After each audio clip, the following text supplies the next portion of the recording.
Welcome to day 1 of the Roundball Review's March to Trade Deadline. Part 1 of our 12-part series leading up to trade deadline.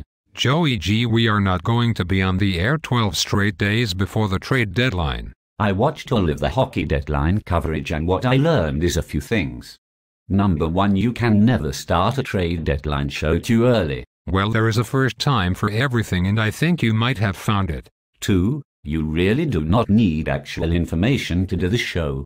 When in doubt, you make up a trade rumor. What kind of journalism is this? The kind that gets ratings. Also, I learned from TSN that people like wacky random sound effects.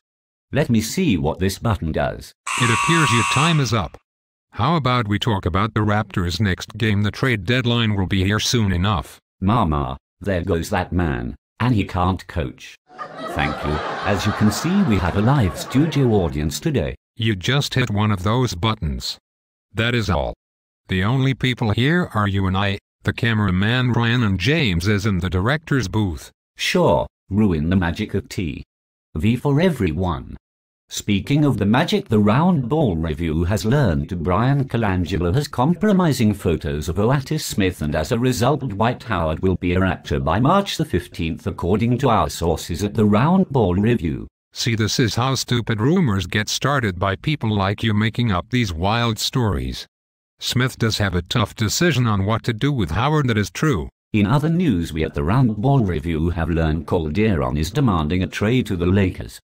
He wants to start a career in Hollywood and get a career in the movies. He and Chris Bosh are set to star in a remake of the Jackie Chan and Chris Tucker classic, Rush Hour. That is about as likely as us starring in a remake of Coming to America that starred Eddie Murphy and Arsenio Hall. I will get my agent to work on that, but no offense, I need a better co-star than you. Maybe World Peace would do it. In other trade rumor news, I have it from a well-placed source that San Antonio Spurs are going to trade Corey Joseph and Matt Bonner to the Raptors for Barbosa. Who is this source?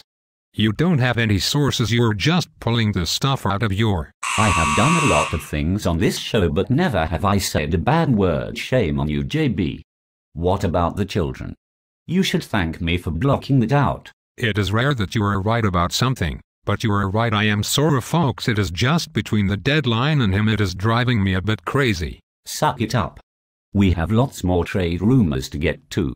A guy from Twitter that says in his bio he works as an usher for the Nets claims De'Aaron Williams is going to be traded to an unknown team in the Western Conference. How does he know this? He claims that he was standing near the bench and overheard Williams say he will be glad to be out of this, and I quote, "hellhole, that is New Jersey, and to be back on West Coast time." This is just irresponsible journalism and I will have no more of it.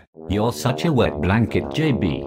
Okay folks, remember we are just 12 days away from trade deadline and we are on call to bring you all the news as it happens. Even if nothing happens, we will give you false hope to something that might happen but probably will not happen, but it is all done for your amusement and entertainment in lack of anything better to do. I give up. I think I am going to apply to the WWE and replace Michael Cole. I would make a great wrestling manager. I would be like a Bobby the Brain for a new generation. Goodbye Raptors fans. Always remember that in the classic words of hip-hop music, rumors are started by the jealous people. Or in case of sports, the people that are afraid of getting fired, so they make up stuff. We're not proud of it, but it makes us a living. Speak for yourself. I am not part of your lies for ratings.